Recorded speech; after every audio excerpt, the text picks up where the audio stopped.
Here's a rewritten version of your text, crafted into longer, engaging paragraphs with a hooky, FOMO-driven introduction, all while respecting YouTube community guidelines. Imagine dedicating years to staying fit, only to discover that the very exercises you rely on could be secretly destroying your body, accelerating joint damage, and prematurely ending your active lifestyle.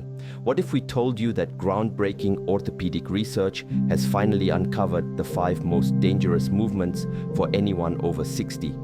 Exercises so common, you likely performed one just yesterday, perhaps even an hour ago. This isn't about extreme sports or daring feats. It's about the seemingly innocuous routines that millions unknowingly execute, believing they're building strength and improving health, when in reality, they're paving a direct path to pain, surgery, and a life of limited mobility. Don't let misinformation rob you of your vibrant, independent future. The shocking truth about these hidden dangers is now revealed, and understanding it could be the single most crucial step you take this year towards securing a pain-free and mobile golden age. Years of dedicated orthopedic research have culminated in a revelation that is sending shockwaves through the medical community.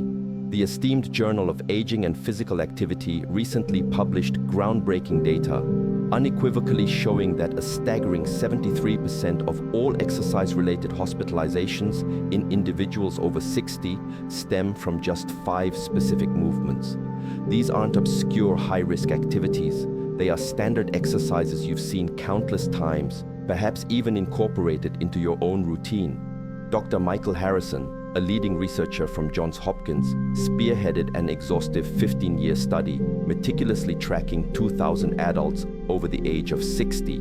His findings were nothing short of astonishing to the medical community, revealing that participants who consciously avoided these 5 particular exercises experienced 89% fewer joint replacements and, remarkably, lived an average of 7 years longer with significantly enhanced mobility. But here's the detail that truly commands attention. The number 1 exercise on this critical list, the movement identified as causing the most catastrophic damage, is still recommended by 92% of fitness trainers to older adults. When researchers at Stanford precisely measured the spine compression forces generated during this specific movement, they found it created pressure equivalent to stacking 2 full-sized refrigerators directly onto your lower back. Yet millions of people over 60 perform it daily, genuinely believing they are fortifying their health. Before we dive into these critical revelations, please take a moment to let us know your age and where you're watching from in the comments below. We genuinely read and respond to every single comment, so we'd love to hear from you. Now, without any further delay, let's unveil the truth. Chapter 5: The Shoulder Destroyers, Behind the Neck Lat Pull-Downs and Shoulder Presses. Kicking off our list of dangerous movements at number 5 are behind the neck exercises. Movements that, at first glance, appear innocuous, but in reality, engineer a perfect storm for joint destruction in aging shoulders. When you position a bar behind your head for a lat pull-down or press weights upwards from behind your neck, you are forcibly driving your shoulder joint into what biomechanics experts unequivocally label the danger zone. In this compromised position, your shoulder blade and upper arm bone are compelled to grind against each other at an angle they were simply never designed to withstand. To visualize this, consider a door hinge. It operates smoothly when used as intended, but if you force it to open in an unnatural direction, it will bind, creak, and eventually strain or break. This analogy perfectly illustrates the destructive mechanics occurring within your shoulder during these movements. Further illustrating the severe risks, the University of Miami conducted a comprehensive study tracking 800 adults over 60 who regularly incorporated behind-the-neck exercises into their routines. After a mere 2 years, a staggering 47% of these participants had developed rotator cuff tears, a stark contrast to the mere 12% observed in a control group performing safer, front-facing alternatives. Dr. Sarah Chin's groundbreaking research at UCLA further quantified this damage using specialized sensors to measure the actual forces inside the shoulder joint during these movements. Her findings were alarming. behind the neck positions amplify joint stress by an astounding 320% compared to their front-facing counterparts. This excessive strain stretches the shoulder capsule far beyond its safe physiological range, leading to the formation of microscopic tears in the surrounding delicate tissues. With each subsequent workout, more damage accumulates, which your aging body, with its naturally diminished regenerative capacity, struggles immensely to repair. As we mature, our shoulder flexibility intrinsically decreases due to changes in collagen structure, rendering tissues less elastic, more akin to old rubber bands that snap rather than gently stretch. Forcing these less resilient tissues into extreme, unnatural positions dramatically accelerates this breakdown, leading to chronic pain and debilitating injury. Instead of risking the integrity of your shoulders with behind-the-neck movements, wisely switch to front lat pull-downs and military presses. Always keep the bar in front of your face, where you can maintain visual control, and ensure your hands never extend behind the plane of your shoulders. It is crucial to start with lighter weights than you might initially believe you need. Extensive research indicates that individuals over 60 achieve the same strength benefits from weights that are just 60% of their maximum capacity as younger individuals derive from much heavier loads. Prioritize warming up your shoulders thoroughly with gentle arm circles and resistance band pulls for at least 5 minutes before engaging in any upper body work. The paramount principle here is maintaining absolute control throughout the entire range of motion. Lower the weight slowly and deliberately over a 3-second count. Pause briefly for 1 second and then raise it over 2 seconds. This controlled tempo not only drastically reduces joint stress, but also maximizes muscle engagement for superior results. Studies from the American College of Sports Medicine conclusively demonstrate that this slower, controlled tempo boosts strength gains by 34% while simultaneously slashing injury risk by more than half. Now prepare yourself as we move to an exercise responsible for sending more people to surgery than almost any other gym movement. Chapter 4, the impingement trap, upright rows. As we delve deeper into the exercises silently sabotaging your health, number 4 on our list might genuinely surprise you: the upright row. These movements appear deceptively simple and controlled, yet they are meticulously engineering a direct collision course between your bones and tendons with every single repetition. When you pull weights straight up, close to your body, with your elbows elevated high, you are creating a biomechanical nightmare that orthopedic surgeons commonly refer to as impingement syndrome. Your shoulder blade, in essence, literally pinches the delicate tendons and the bursa sac situated between two bones. Imagine the persistent crushing of a grape between two rocks, repeatedly, over and over again. This vivid image accurately portrays the insidious damage being inflicted upon your soft tissues during upright rows. The Cleveland Clinic, through an in-depth study of 500 patients suffering from shoulder impingement, found that a staggering 78% of these individuals regularly performed upright rows. The truly insidious nature of this exercise lies in how slowly the damage accumulates. You might experience no symptoms for months or even years, only to suddenly awaken one day with the inability to lift your arm above your shoulder. Dr. James Foster at Mount Sinai employed advanced imaging techniques to precisely measure the internal space within the shoulder joint during various exercises.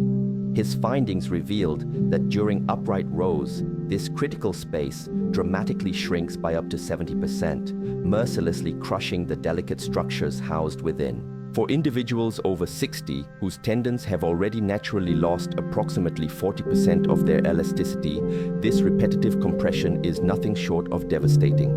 The rotator cuff tendons begin to fray, much like old worn rope, developing microscopic tears that your body simply cannot heal quickly enough. To compound the problem, upright rows force your wrists into an awkward, bent position, creating undue strain on the carpal tunnel. This can lead to the compression of the median nerve, manifesting as numbness and debilitating tingling in your fingers. A comprehensive Swedish study involving 200 older adults concluded that those who consistently performed upright rows were 4 times more likely to require carpal tunnel surgery within a mere 5-year period. To safeguard your shoulders and wrists, entirely replace upright rows with safer, more effective alternatives, like face pulls, using either a cable machine or a resistance band. This brilliant modification targets the same muscle groups without introducing the dangerous impingement risk. To execute this correctly, stand with the cable or band anchored at face height, then pull directly toward your face, ensuring your elbows are held high and wide, actively squeezing your shoulder blades together. Crucially, your hands should finish beside your ears, not tucked under your chin. This specific position actively opens the shoulder joint rather than dangerously closing it.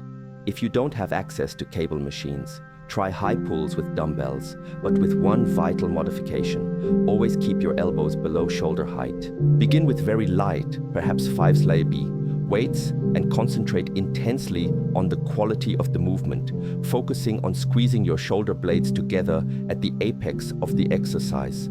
The Veterans Administration tested this modified approach with 2,000 older veterans, demonstrating that it provided identical strength benefits to upright rows while reducing joint stress by a remarkable 90%. Perform 3 sets of 12 to 15 repetitions, allowing a 90-second rest period between sets. Remember, the sensation you seek is a muscular burn, never a sharp stabbing pain in your joints. We are now venturing into truly perilous territory with an exercise that, despite its healthy appearance, harbors a hidden spine destroyer.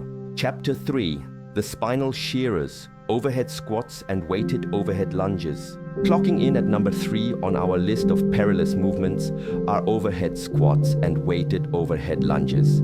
Exercises that perilously combine two inherently dangerous elements, spelling potential disaster for aging spines and shoulders. The act of holding weight directly overhead while simultaneously moving your lower body generates immense shearing forces that ripple through your entire spinal column. Your vertebrae are forced to slide against each other in a manner eerily similar to tectonic plates grinding during an earthquake. The resulting compression on your lower back escalates to levels that would unnerve even a seasoned powerlifter, except you're performing these movements with potentially less muscular support and more fragile, age-susceptible bones. Researchers at Boston University equipped volunteers over 60 with sophisticated force sensors attached to their spines during overhead squats. Their findings were profoundly concerning. The pressure exerted on the L4 and L5 vertebrae, notorious sites for age-related spinal issues, exceeded safe limits by an alarming 240%. These are precisely the regions where the majority of older adults develop painful compression fractures and debilitating herniated discs. Dr. Patricia Williams meticulously followed 600 adults who regularly performed overhead squats. And within just 18 months, a distressing 34% of participants suffered significant back injuries requiring professional medical intervention. The shoulder problems associated with these exercises are equally severe. Sustaining a weighted load overhead for extended durations during squatting forces your rotator cuff muscles to work excessively, often in their most biomechanically disadvantaged position. The small, crucial stabilizer muscles rapidly succumb to fatigue, leaving your entire joint precariously vulnerable. Furthermore, your shoulder blade struggles to track correctly when your entire body is in motion, leading to grinding and pinching sensations with every repetition. Stanford Medical Center's research highlights this danger, showing that individuals over 60 who engage in overhead squats have a 5 times higher incidence of labral tears compared to those who safely keep weights at shoulder level or below. Balance introduces yet another critical issue. As we age, our proprioception, our body's inherent awareness of its position in space, naturally diminishes. Adding significant weight overhead dramatically shifts your center of gravity, exacerbating this challenge. The National Institute on Aging has starkly reported that overhead exercises are responsible for more fall-related injuries in older adults than any other gym activity. A single stumble with weight held overhead can lead to catastrophic consequences. A fractured hip, a severely torn rotator cuff, or even worse. Instead of risking catastrophic injury, safely perform goblet squats, holding a dumbbell or kettlebell securely at chest height. This intelligent modification keeps the weight close to your body's center of gravity, effectively challenging your legs and core without the spinal danger. Hold the weight with both hands firmly against your chest, with your elbows pointing downwards. Initiate the squat by pushing your hips back, as if you are lowering yourself into a chair, maintaining an upright chest and ensuring your knees track directly over your toes. Descend only as far as you can maintain impeccable form, even if that means a quarter squat initially. For lunges, keep any weights at your sides, or even better, perform them using only your body weight.